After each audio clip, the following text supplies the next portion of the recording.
سړی راغی رسول الله صلی الله علیه وسلم ته جاړي یو صحابي له ورځي چې ما خو یو غلطي کړې ده او زه پیغمبر مبارک ته نشم مخامخ کېدی ما له سپارش وکړې ما رسول الله مبارک ته نشم مخامخ کېدی ما له سپارش وکړې حضرت عمر فاروق رضی الله عنه تراغه وی تاسو غلطی کړی دا وی دا کفن کشه ما نباش وته وی پاره به کې کفنونو بس په خوا غریبي او غربت ډیرو نو چې څوک مړی خخ کی او دا خلک دلاړ شي نو زه ګورم چې دا شپې ورشه ما خو تازه کچه خوري بس هغه ته وباسم او کفن ته لري کمزان له خرڅ کړم زموږ په دې وطن کې مشران به په خوا به خلکو داسې کول غربت او غریبي وړه زیاته کفن کشه کلی کې او جنې مړه شوه او د مالدار کور وړې قیمتي کفن د شپې ورلم د خپل دستور مطابق او چارې بلچې مې یوړو کفن مې قبر مې تشک کفن راکاږه چې کفن مې د څنګه راوست اجینه ته مې د زړه غلط سوچ راغی غلط فکر راغی او دا مړی باندې پاغه غلط سوچ مې غجینه سره ګناه وکړه دا جرم مې کړی کفن مې امتویز بربنډه مې مکړه او مړه پرته ده غریبه او ما ورسره زنا مې وکړه ګناه مې ورسره وکړه چې ګناه مې څنګه وکړه د جینۍ د مټه کله کولې وم او ما ته وایي چې د خدای ظالمه په محشر په لویه ورځ په هغه اتلس شلې زره قامه کې دې رسوا کړم او د شرم ای ظالمه په سړو ښځو کې به ودرېږم په اسم به په ټولو کې دې رسوا کړم او غټه بېودسۍ کې دې ور واچولم او ظلم دې را سره ظالم دا دې ما سره څه وکړل بربنډه دې کړم ظالمه زه به په دې حالت کې خدای ته پاسم قیامت پر ورځ او سړو ښځو میاشت کې به دغه پلیته به پاسم دا ته ما سره څه وکړل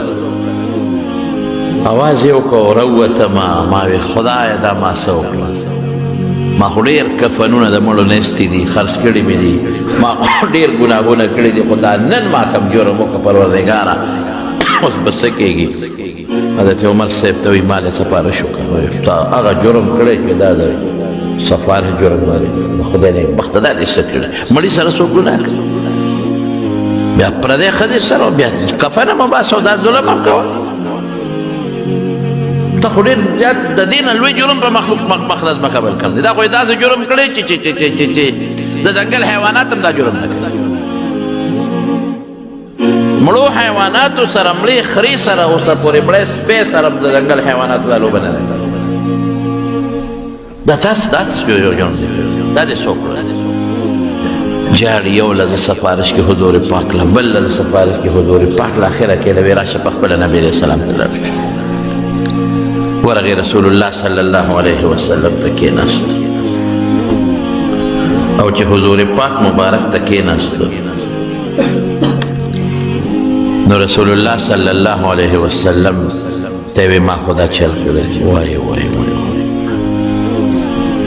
رسول الله صلی الله علیه وسلم ته خان تا یو پردې زنانه سره د عمل کړی تا مړی سره د عمل کړی تا یو پردې لور خور شرمولې ده تا په ټول مخلوق کې د قیامت په ورځ باندې یو پردی جینۍ رسوا کړه ته دومره د خواهش ته مجبوره وې ته تا څه کړي دي ستاسو علاج ما سره نشته ته خو هغه جرم کړی چې داسې جرم به په مخ د ځمکه ته وکړی مړی دې رسوا کړه پردی جینۍ دې رسوا کړه ادې بیا اودسه کړه ادې پلیته کړه دا دې څه جرم کړی دی دا سړی لاړ څلوېښت توره د یو ځای بل دی خدای ته جاړي چې خدایه واقعي ما هغه جرم کړی دی چې د دې مثال ته ته به مخ ته ځمکه نشته تا مې خفه کړی او ستا ګناه مې وکړل او کفر مې وکړ نو توبه به واسم الله ته غني ذاتې ته ما وبخې خو دا به ښځه سره به څه ته به مې وبخې دا ښځه خو به مې څه بخي دا به مې څه وخت بخي دا مې څه وکړل جاړي څلوېښت ورځې الله ذوالجلال ته جاړي جاړي حضرت جبريل علیہ السلام څلوېښت ورځې پس راغی رسول الله صلی الله علیه وسلم ته او حضور پاک ته څه فرمایي یو شاعر وایي چې الله ته کله سر ښکته کړي نو هغه وایي میں تیرے سامنے جھک رہا ہوں خدا میں تیرے سامنے جھک رہا ہوں خدا خدای ستا مخکې د ټیټېږم بل چاته واقعي چې دا مونږ په مانځه کې په رکوع کې ټیټېږو یا په سجده کې سر ښکته کوو دا مونږ چاته ټیټېږو الله ته بل چاته نه میں تیرے سامنے جھک رہا ہوں خدا میرا کوئی نہیں اللہ تیرے سوا میرا کوئی نہیں اللہ تیرے سوا خدای ستا نه ما سوا زما هېڅوک نشته په دې نیت توبه میرا کوئی نہیں اللہ تیرے سوا پروردگار ستا نه ما سوا زما هېڅوک نشته داسې وخت به راشي چې ښځه به درنه تښتي لیدلي م دي چې سړی بوډا شي او د کار نه وځي ښځه ورته وایي خپل کار کوه بیا خدمت هم نه کوي قسم دې لیدلي م دي اورېدلي م دي او بچي ته وتښتي بچي وایي خدای پاکه بس دوا وکړې بابا ته مې ولې چې بس هلکه خدای دې ښه کړي نه نه بس دوا وکړه چې خدای پې خپل فضل وکړي قسم په خدای بچي پې تنګېږي چلو چې بوډا شي د سړي د خولې نه ګډې وډې خېږي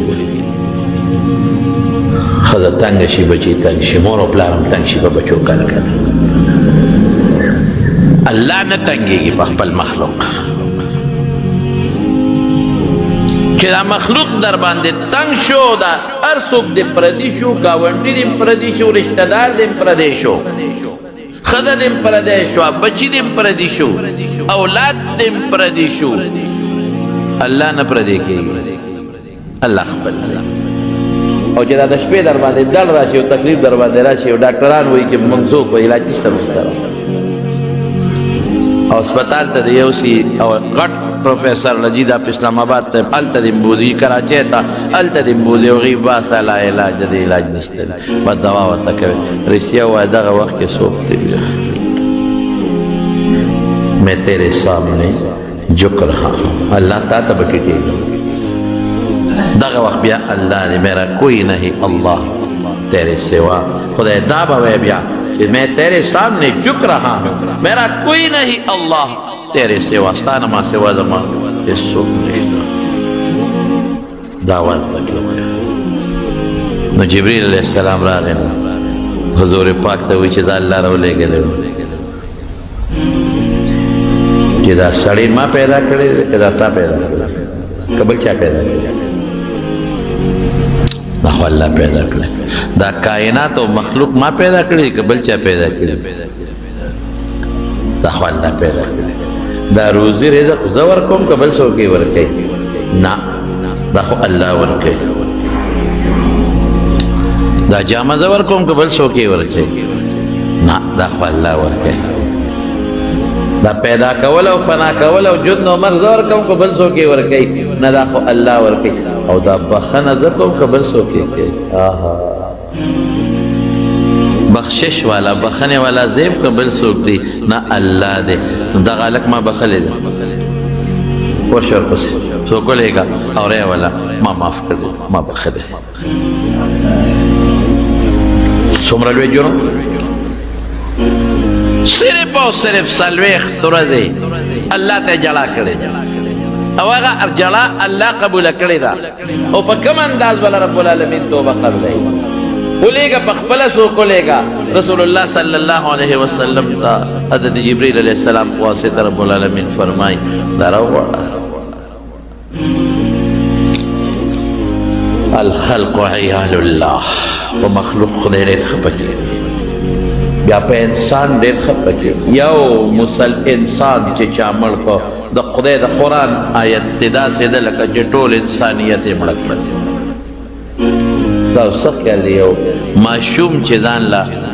یو کورکۍ جوړ کړي کوټینې باندې او تا هغه کورکۍ روان کړي هغه ماشوم څونه چلی یو ماشوم ځان له د خټو یو ګوډاګۍ جوړ کړي د خټو یا یو ماشوم ځان له یو وړه غوندې ګوډاګۍ د خټو جوړه کړي او چې څوک ورشي هغې له لته ورکړي د هغه ماشوم نه خبرې بیا څونه په ځمکه لوړوي دا دومره خشته انسان ښکلې حسین جمیل ښکلی شکل او هیئت والا او رنګ والا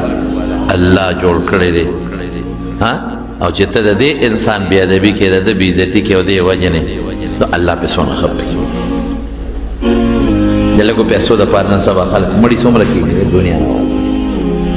لږو پیسو دپاره د یو مرلې ځمکې دپاره د یو کنال ځمکې دپاره د یو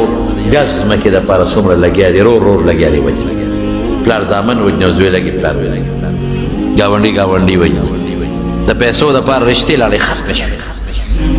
رورولي ختم